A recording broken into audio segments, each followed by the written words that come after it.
Welcome to my channel. ఎలా ఉన్నారు అందరూ? బాగున్నారా? మీరందరూ బాగుండాలని మనస్ఫూర్తిగా కోరుకుంటున్నాను.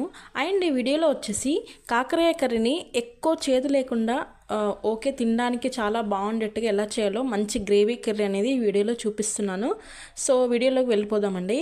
సో ఫస్ట్ వచ్చేసి నేను కాకరకాయల కోసం కొంచెం మసాలా తయారు చేద్దామని ఇక్కడ చూపించే ఇంగ్రీడియంట్స్ అన్నీ నేను మిక్సీ పట్టుకుందామని ఇక్కడ చూపిస్తున్నాను చూడండి. ధనియాలు, కొబ్బరి, వెల్లుల్లి అండి, ఈ మూడే అండి నేను ఇప్పుడు మిక్సీ పట్టేది. సో దీంట్లోకి నెక్స్ట్ నేను కొన్ని నువ్వులు ఫ్రై చేసినవి వేస్తాను. సో ఏంటంటే ఇది చేసే కంటే కొంచెం ముందే మనం కాకరకాయలని చిన్న చిన్న ముక్కలుగా, అంటే మీకు ఎలా నచ్చితే అలా, రౌండ్గా అయితే రౌండ్, అంటే చక్రాల్లాగా కట్ చేస్తాం కదా అలా, లేదంటే పొడుగ్గా అయినా పర్లేదు. సో అలా కట్ చేసిన తర్వాత ఒక హాఫ్ అన్ అవర్ మాత్రమే ఉప్పు పసుపు రెండు వేసేసి కొంచెంసేపు నానబెడితే ఏంటంటే తర్వాత ఇలా పిండినామనుకోండి, ఇక్కడ వీడియోలో చూపిస్తున్నాను చూడండి, సో మొత్తం వాటర్ అన్నీ వచ్చేస్తాయి. సో దానివల్ల కొంచెం చేదు అనేది వెళ్ళిపోతుందండి. సో దానివల్ల కర్రీ అనేది ఇంకా కొంచెం టేస్ట్ కూడా వస్తుంది. సో ఇప్పుడు మనం ప్రాసెస్లోకి వెళ్ళిపోదామండి. ఏం లేదండి, ఇందాక చూపించాను కదా ఇంగ్రీడియంట్స్, అంటే మనం ఫ్రై చేసుకోవాల్సినవి. సో అవన్నీ ఇప్పుడు మనం ఫ్రై చేసేసుకోవాలండి. సో దానికోసమని ఒక బాండి పెట్టుకున్నాను. అండ్ ఇక్కడ చూపించే ఏంటంటే నువ్వులు అండి, నేను ఇక్కడ తెల్ల నువ్వులు యూజ్ చేస్తున్నాను. మీరు ఈ ప్లేస్లో తెల్ల నువ్వులన్నా యూజ్ చేయొచ్చు, లేదంటే నల్ల నువ్వులన్నా యూజ్ చేయొచ్చు. సో ఇక్కడ స్టవ్ ఆన్ చేసి ఒక బాండి పెట్టుకున్నాను. సో దీంట్లోనే ఫ్రై చేసి పక్కకు తీసేస్తాము. మళ్ళీ దీంట్లోనే కర్రీ చేద్దామని ఇంకా రెండు పాత్రలు ఎందుకులే అని ఒకే దాంట్లో చేసేస్తా ఉన్నాను చూడండి. సో స్టవ్ ఆన్ చేశాక కొంచెం ప్యాన్ ఎక్కువ హీట్ అవ్వకముందే వేసేసేయాలండి. ఎందుకంటే నువ్వులు అనేది చాలా త్వరగా ఫ్రై అయిపోతాయి కదా, సో త్వరగా నల్లగైపోతాయి. సో కొంచెం లైట్గా హీట్ ఉన్నప్పుడే వేసేసేయాలి. సో నువ్వులతో పాటు ఇందాక చూపించాను కదండి, అవి కూడా వేసేసుకోవాలి. యాక్చువల్లీ ఇవేం ఫ్రై చేయాల్సిన అవసరం లేదు. నేను ఇంకా నువ్వులు ఎలాగూ ఫ్రై చేస్తూ ఉన్నాను కాబట్టి కొంచెం ఫ్రై చేస్తే టేస్ట్ అనేది బాగా పెరుగుతుందండి. సో దానికోసమని ఇక్కడ అన్నీ ఫ్రై చేస్తూ ఉన్నాను. సో మీరు ఇలా వీడియో చూస్తూ ఉండండి. నేను ఇవి తినడం వల్ల ఎంత మంచి యూజెస్ ఉన్నాయి మన హెల్త్కి అనేది చెప్తా ఉంటాను. సో చూస్తూ వింటూ ఉండండి. మామూలుగా అయితే కాకరకాయ కర్రీ అని చెప్పగానే బాబోయ్ మేము తినలేము, చాలా చేదు ఉంటుంది, ఆ కర్రీనా అన్నట్టుగా మొహం అంతా ఎట్లెట్లో చేస్తూ ఉంటారు కదా కొందరు, ఎవరైతే తినని వాళ్ళు కొందరు ఉంటారు కదా. సో వాళ్ళ గురించి చెప్తా ఉన్నాను. సో మనం తింటే ఎంత చేదుగా ఉంటుందో అది తినడం వల్ల మనకు ఆరోగ్యానికి అంత మంచి అండి. సో చాలా చాలా హెల్త్ బెనిఫిట్స్ ఉన్నాయి తినడం వల్ల. ఎంత మంచిదంటే ఇది తెలుసుకున్నాక, అంటే ఇప్పటివరకు ఎవరైతే తినలేదో వాళ్ళకి ఈ వీడియో మీరు ఖచ్చితంగా చూపించాల్సిందే, చాలా బాగుంటుంది. ఇంకొకటి ఏంటంటే ఒక ఫ్యాక్ట్ చెప్పాలంటే, ఇప్పుడు కాకరకాయ ఎట్లా చేసినా చేదైతే, ఇప్పుడు దాన్ని బెల్లంలో అద్దుకొని తిన్నా, చక్కెరలో అద్దుకొని తిన్నా చేదైతే ఉంటుంది కదండి. దాని నుంచి వచ్చి అంటే గాడు మొత్తం, అంటే దాన్ని అందులో మొత్తం చేసేసినాడు. ఇంకా మళ్ళీ మనం దేంట్లో పెట్టి తిన్నా, తేనెలో అద్దుకొని తిన్నా చేదు మాత్రం ఉంటుంది. అది మాత్రం ఫ్యాక్ట్ అండి. సో మనం ఎంత కర్రీలో బెల్లం వేసినా ఇంకేం చేసినా చేదైతే లైట్గా ఉంటుంది. కాకపోతే మనం తినేటప్పుడు అంత లైట్గా అనిపించకుండా ఇలాంటి కొంచెం ఇందాక ఫ్రై చేసేసాను కదా, సో అలాంటివి ఏంటంటే కొంచెం చేదుని తగ్గిస్తాయి. అంతేగాని మరీ వేరే కర్రీ చేసేసినట్టుగా అయితే అస్సలు రాదు, లైట్గా ఉంటుంది, మీకు అంత అనిపించదు తినేటప్పుడు కూడా. సో దానికోసం ఇక్కడ నేను ఫ్రై చేస్తూ ఉన్నాను చూడండి, కొంచెం ఆయిల్ వేసేసుకొని. సో ఓవర్ ఫ్రై అవసరం లేదు, కొంచెం లైట్గా కలర్ చేంజ్ అయితే సరిపోతుంది. మళ్ళీ ఓవర్ ఫ్రై అయితే కొంచెం మెత్తగా అవి గట్టిగా అయిపోతాయండి కాకరకాయ ముక్కలు. సో దానికోసమని లైట్గా ఫ్రై చేసుకుంటే సరిపోతుంది. సో ఏంటంటే కాకరకాయ అంటే ఎవరికి నచ్చదు కదా, సో దాంట్లో ఉండే ఎన్ని బెనిఫిట్స్ ఉన్నాయంటే తినడం వల్ల, దీంట్లో పాలీపెప్టైడ్ పి అనే ఇన్సులిన్ ఉంటుందంట అండి. సో అది మనకి ఏంటంటే మన బ్లడ్లో ఉన్న షుగర్ లెవెల్స్ అన్నిటినీ కంట్రోల్ చేస్తుంది. ప్లస్ ఇది ఎవరికైతే షుగర్ ఉంటుంది కదండి చాలామందికి, వాళ్ళకి చాలా చాలా మంచిది. అండ్ ఇంకోటి ఏంటంటే దీంట్లో ఫైబర్ కంటెంట్ అనేది ఎక్కువ ఉంటుందండి. సో ఫైబర్ కంటెంట్ ఎక్కువ ఉందంటే ప్లస్ క్యాలరీస్ అనేది చాలా తక్కువ ఉంటుంది. సో దానివల్ల ఎవరైతే వెయిట్ లాస్ కోసం చూస్తూ ఉన్నారో వాళ్ళకైతే ది బెస్ట్ అండి. హెల్త్లో అంటే మంచి హెల్తీ కూడా, ప్లస్ ఇంకోటి ఇది తినడం వల్ల కూడా వెయిట్ లాస్ అవుతాం కాబట్టి వెయిట్ లాస్ కోసం చూసే వాళ్ళకి చాలా బెస్ట్ ఆప్షను. అంటే వేరే వేరే టైప్స్గా చేసుకోవచ్చు కాకరకాయ కర్రీని. నేను చూపించేది ఏంటంటే ఇక్కడ కొంచెం గ్రేవీ కర్రీ అండి, కొంచెం గ్రేవీ లాగా వచ్చేట్టుగా. అంటే దీన్ని మనం రైస్లోకి తినొచ్చు, చపాతీ, రొట్టి దేంట్లోకైనా తినొచ్చు. చపాతీ రొట్టెలోకి ఏంటంటే కొంచెం గ్రేవీ ఉంటే తినాలనిపిస్తుంది కదా, సో దానికోసమని ఇది అన్నిట్లోకి తినేసేయచ్చండి, ఎలాంటి దాంట్లోకైనా తినొచ్చు. సో దానికోసమని కొంచెం గ్రేవీగా చేస్తున్నాను, మరి థిక్ గ్రేవీ కాదండి, ఓకే కొంచెం సెమీ గ్రేవీ లాగా చేస్తూ ఉన్నాను. సో దీంట్లో ఏంటంటే ఇందాక చెప్పాను కదా, హై ఫైబర్ ఉండడం వల్ల మన డైజెస్ట్ సిస్టమ్కి చాలా యూజ్ అవుతుందండి. సో ఫైబర్ కంటెంట్ ఉన్నవి ఎక్కువ తీసుకుంటే చాలా చాలా చాలా మంచిది మన హెల్త్కి. మెయిన్గా ఎవరికైతే కాన్స్టిపేషన్ ఉంటుంది కదండి, అంటే మలబద్ధకం ఉంటుంది కదా, సో వాళ్ళకి కొంచెం చాలా చాలా ప్రాబ్లంగా ఉంటుంది మలబద్ధకం ఉంటే. సో అలాంటి వాళ్ళకి ఇది ఏంటంటే మనకి డైజెస్ట్ సిస్టమ్ మీద చాలా బాగా పనిచేస్తుందండి. సో దానివల్ల దానికి ఏంటంటే ఆ మలబద్ధకం ఎవరికైతే ఉంటుందో వాళ్ళకి చాలా చాలా మంచిది. సో ఏంటంటే త్వరగా డైజెషన్ అయిపోతుంది. ప్లస్ ఇంకోటి ఏంటంటే కాన్స్టిపేషన్ అనేది సరిగ్గా వెళ్ళక చాలా కష్టంగా ఉంటుంది కదా, అలాంటి వాళ్ళకి తీసుకుంటే కూడా చాలా మంచిది. అండ్ ఇక్కడ వచ్చేసి మీకు ఇందాక ఫ్రై చేసుకున్నది చూపించాను కదా, సో దాన్ని మిక్సీ పట్టేసుకున్నాను చూడండి. సో ఇక్కడ మీకు ఆప్షన్ అండి, నేనైతే ఇలా కోర్స్గా బ్లెండ్ చేసేసుకున్నాను. అంటే మరీ మెత్తగా వాటర్ ఏం వేయకుండా బ్లెండ్ చేసుకునేసరికి అలా ఉంది, కొంచెం ముద్దగా వస్తుంది. ఎందుకంటే మనకి నువ్వుల్లో కొంచెం ఆయిల్ కంటెంట్ ఉంటుంది కదా, సో దానివల్ల కొంచెం ముద్దలా వస్తుంది. సో ఇందాక ఫ్రై చేసాను చూస్తూ ఉన్నారు కదా, సో దాంట్లోనే ఇంకొంచెం ఆయిల్ యాడ్ చేశానండి. ప్లస్ ఇంకోటి, ఇంత ఆయిల్ అని మాత్రం అస్సలు అనుకోవద్దు. మనం ఏం డైలీ తినం కదండి ఇంత oil, weekly once or twice లేకపోతే మంత్లీ థ్రైస్ అలా తింటాం అంతే కదా. సో అలాంటప్పుడు ఇంత ఆయిల్ తప్పదు అండి. మరీ ఆయిల్ లేకుండా అలాగే పచ్చి తినలేం కదా.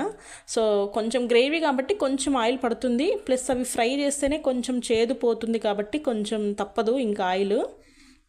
సో దీంట్లో పోపు వేసేసుకోవాలండి. ఆవాలు, జీలకర్ర, ఇంకా మనం ఏం వేయాలనుకుంటే అవన్నీ వేసేయచ్చు పోపులోకి. నెక్స్ట్ ఆనియన్, పచ్చిమిర్చి వేసానండి. సో అవి కొంచెం ఫ్రై అయితే నెక్స్ట్ మనం వేరేవి యాడ్ చేసుకోవచ్చు. ఇంకోటి ఏంటంటే దీంట్లో విటమిన్స్, మినరల్స్ చాలా ఉంటాయండి కాకరకాయలో. సో ఏంటంటే విటమిన్ సి అనేది చాలా ఎక్కువ ఉంటుంది. సో విటమిన్ సి అనేది ఎంత మంచిదంటో చాలా వరకు తెలుసు, చాలామందికి తెలియని వాళ్ళకి చెప్తా ఉన్నాను. విటమిన్ సి మన హెయిర్కి, మన స్కిన్కి, మన బాడీకి చాలా మంచిదండి. సో దీన్ని తీసేసుకుంటే ఎంత బాగుంటుంది చూడండి. అంటే దేంట్లో చాలా మన కూరగాయల నుంచి విటమిన్ సి వస్తూ ఉంటుంది. దాంట్లో వన్ ఆఫ్ ది కాకరకాయ కూడా అండి. నెక్స్ట్ మనకి క్యారెట్ కూడా విటమిన్ సి చాలా ఎక్కువ కంటెంట్ ఉన్నది కాబట్టి అది కూడా తింటే చాలా చాలా మంచిది. నెక్స్ట్ ఇందులో పొటాషియం, ఐరన్ కూడా ఎక్కువ ఉంటుంది కాబట్టి మనకి ఇమ్యూనిటీ సిస్టమ్ అనేది బూస్ట్ చేస్తుందండి. సో ఇమ్యూనిటీ సిస్టమ్ లేక ఎంతెంతమంది ఊరూరికే డైలీ లైఫ్లో చాలా ఇబ్బందులు ఫేస్ చేస్తూ ఉంటారు కదా. అంటే ఇమ్యూనిటీ సిస్టమ్ సరిగ్గా లేకపోతే త్వరగా వీక్ అయిపోయినట్టుగా చాలా చాలా ఉంటాయండి దానివల్ల కూడా. సో ఇంకోటి ఏంటంటే దీంట్లో మెగ్నీషియం అనేది ఎక్కువ ఉండడం వల్ల ఇది మనకి హార్ట్ని హెల్తీగా ఉంచుతుందండి. సో హార్ట్ హెల్తీగా ఉందంటే సగం మన బాడీ అంతా హెల్తీగా ఉన్నట్టే కదా. మన బాడీలో మెయిన్ పార్ట్ హార్టే కదండి. సో ఇలాంటి మంచి ఉన్నాయి కాబట్టి తీసుకుంటే చాలా మంచిది. అండ్ ఇక్కడ మీరు కర్రీ చూస్తూ ఉన్నారు కదా, సో అవి కొంచెం ఫ్రై అయినాక దాంట్లో కొంచెం పసుపు వేసి దాంట్లో టమాటాలు వేసి కొంచెం ఫ్రై చేసేసాను. కొంచెం మెత్తగా అయినాక ఇందాక ఫ్రై చేసి పక్కన పెట్టుకున్నాం కదండి కాకరకాయ ముక్కలు, సో అవి అనేది దీంట్లో కర్రీలోకి యాడ్ చేసుకుంటే అయిపోతుందండి. సో కొంచెం యాడ్ చేసుకున్నాక 1 minute అలా కలిపేశాక మూత పెట్టేసుకొని ఒక్క 2 నిమిషాలు మగ్గిస్తే చాలండి. మన ఆయిల్లో ఉన్న అన్నీ మన కాకరకాయలకు కూడా పట్టుకుంటాయి, మన కాకరకాయ ముక్కలకి. సో అప్పుడు కర్రీ ఇంకా బాగుంటుంది. సో కొంచెంసేపు ఒక్క 2 minutes అంతే, జస్ట్ 2 minutes మూత పెట్టేసి ఉంచేస్తే చాలు. సో ఇదంతా సిమ్లోనే జరగాలండి. ఎక్కువ హై ఫ్లేమ్ పెడితే ఏంటంటే త్వరగా మాడిపోయే ఛాన్స్ ఉంటుంది కదా. So SIM to high to మీడియంలో పెడితే ఇంకా బెటర్ అండి. సో 2 minutes అయిపోయినాక చూస్తే కొంచెం చూడండి, అప్పుడే ఆయిల్ అంతా అబ్జర్వ్ చేసుకుంటూ ఉంటుంది. సో ఇప్పుడు దీంట్లోకి మనం ఇంకా ఏమేమి వేయాలో అన్నీ వేసేసుకోవచ్చండి. కారం, ఉప్పు, ఇంకేమన్నా మీరు ఏమైనా యాడ్ చేస్తే ఏమన్నా ధనియా పొడి, అది మీరు ఒకవేళ ఇందాక వేసిన మసాలా ఫ్రై చేసుకోలేదు అని అనుకుంటే దీంట్లో లైట్గా ధనియా పొడి సపరేట్గా మళ్ళీ మనం కొందరు కర్రీస్లో నువ్వుల పొడి, పల్లీల పొడి వేస్తూ ఉంటారు కదా, అలా ఎవరైతే వేస్తూ ఉంటారో ఈ టైంలో వేసుకుంటే చాలా బాగుంటుంది. అండ్ నెక్స్ట్ దీంట్లోకి కొంచెం ఇప్పుడు ఈ పొడి వేసాం కదండి, ఈ పొడి వేసినాక ఇప్పుడు కలిపేస్తే ఏంటంటే కలిపేసినాక కొంచెం మనకి వన్ ఆఫ్ ది ఫ్రై లాగా అయిపోతుందండి కొంచెం కర్రీ అనేది. సో దీన్ని మీరు సైడ్ డిష్గా కూడా తినొచ్చండి. అంటే మనం పప్పు చేసినప్పుడైనా, సాంబార్ చేసినప్పుడైనా సైడ్ డిష్గా ఏదో ఒక ఫ్రై తింటాం కదా, సో అలాంటప్పుడు ఆ పప్పుతో కలిపేసుకొని తింటే సూపర్, అసలు అద్దిరిపోద్ది టేస్ట్, నిజంగా చెప్తున్నాను.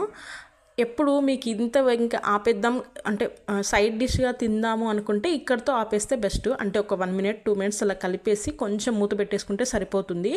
ఇంకా మిర్చి మీకు కారం ఉందా లేదనేది ఇంకా మీ ఆప్షన్ అండి. లేదు అంటే కొంచెం కారం పొడి సాల్ట్ వేసేసుకొని ఒక 2 మినిట్స్ ఉంచుకున్నారంటే కొంచెం ఇవన్నీ బాగా పడతాయి కదా మన కాకరకాయ ముక్కలకి. సో అలా పట్టిన తర్వాత అప్పుడే మీకు ఒకవేళ ఫ్రై సైడ్ డిష్గా కావాలంటే అప్పుడే ఆఫ్ చేసేసుకొని ఏదన్నా కర్రీ పక్కన తినేసేయచ్చు. లేదు మాకు గ్రేవీగానే కావాలి, రైస్కైనా చపాతీకైనా రోటీస్కైనా దేనిలాగైనా అంటే దేంతో కాంబినేషన్లో అయినా మాకు గ్రేవీ లాగానే కావాలి అంటే మీరు కొంచెం వాటర్ యాడ్ చేసుకుంటే సరిపోతుందండి. అండ్ ఇందాక మీకు స్టార్టింగ్లో చూపించాను కదండి కొంచెం చింతపండు పులుసు నానబెట్టుకోవాలని. సో అది నానబెట్టేసుకుంటే ఏంటంటే ఈ ప్రాసెస్ అంతా అయ్యేలోపు మనకి చింతపండు గుజ్జు అనేది రెడీ అయిపోతూ ఉంటుంది. సో ఇక్కడ కొంచెం కలిపేస్తూ ఉన్నాను చూడండి. ఆ కారం పొడి అంతా బాగా పట్టాలి కదండి మన ముక్కలకి, కాకరకాయ ముక్కలకి. సో ఇప్పుడు ఆఫ్ చేసేయచ్చండి ఇఫ్ మీకు కొంచెం పక్కన సైడ్ డిష్లో కావాలి అని అనుకుంటే మాత్రం. లేదు మా గ్రేవీ అంటే ఇంకా మనం కంటిన్యూ చేయాలి. సో ఇందాక చూపించాను కదా, సో మొత్తం చింతపండు గుజ్జు అంతా ఎక్స్ట్రాక్ట్ చేసేసుకొని దీంట్లోకి వేసేసుకోవడమే.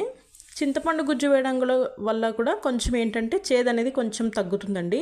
ప్లస్ మన గ్రేవీ కోసము చాలా యూజ్ అవుతుంది చింతపండు గుజ్జు. మనం దానికోసమే కదా వేసేది. చింతపండు గుజ్జు అయినా ఇందాక వేసిన నువ్వుల పొడి, నువ్వులు కొంచెం ఫ్రై చేసి వేసాం కదా, సో దానికోసం కూడా గ్రేవీకి చాలా యూజ్ అవుతుంది. మంచి థిక్ గ్రేవీ వస్తూ ఉంటుందండి అలా వేయడం వల్ల. సో చూడండి కొంచెం వాటర్ ఇక్కడ నేను 1.5 గ్లాస్ యాడ్ చేశానండి. సో ఇక్కడ వాటర్ మీ ఆప్షన్ అండి. ఇంకోటి ఏంటంటే మనకి చూడండి 1.5 గ్లాస్ పోసినా కూడా ఇంకొంచెం థిక్గానే ఉంది కర్రీ. లేదు మాకు కొంచెం ఇంకా ఏంటంటే చల్లగా అవుతున్న కొద్దీ ఇంకా ఎక్కువ థిక్గా అయిపోతుంది కర్రీ. మనకి కొంచెం గ్రేవీ లాగా ఉంటే బాగుంటుంది అనుకుంటే ఇంకొన్ని వాటర్ లైట్గా ఇంకొక 1/2 టీ గ్లాస్ అలా యాడ్ చేసేసుకోవచ్చు. యాడ్ చేసుకున్నాక ఒక 5 మినిట్స్ అలా కొంచెం మీడియం ఫ్లేమ్లో కొంచెం ఉడకనిస్తే కర్రీ మొత్తం గ్రేవీ అంతా బాగా రెడీ అయిపోతుందండి. సో ఇలా కొంచెం ఉడకనిస్తే చాలు. సో 5 మినిట్స్ అయిన తర్వాత ఇప్పుడు చూపిస్తాను చూడండి కర్రీ ఎలా అయిందో, అంటే దాని పరిస్థితి ఎలా ఉందో చూపిస్తాను చూడండి. ఏంటంటే ఇందాక మనం నువ్వుల పొడి వేసాం కదండి, సో నువ్వుల్లో ఆయిల్ కంటెంట్ ఉంటుంది కాబట్టి సో చూడండి పైన అంతా ఆయిల్ ఎలా తేలుతూ ఉందో. సో దీంట్లో మనం వేసిన ఆయిల్ 50% ఉంటే నువ్వులతో వచ్చిన ఆయిల్ ఉంటుంది కదా, సో అది కూడా అందుకే అదంతా కొంచెం ఎక్కువ ఆయిల్ ఉన్నట్టు అనిపిస్తుంది.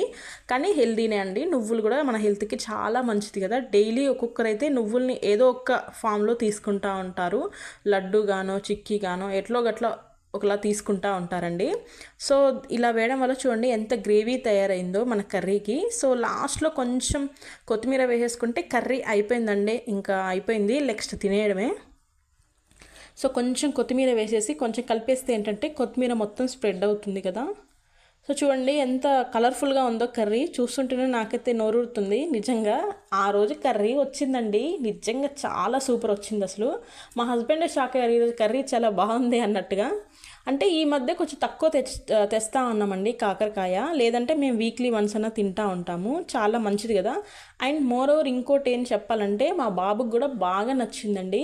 మెయిన్గా పిల్లలు అయితే అస్సలు తినరు కదా, పెద్దవాళ్ళే తినరండి, ఇంకా పిల్లలు ఎక్కడ తినేది.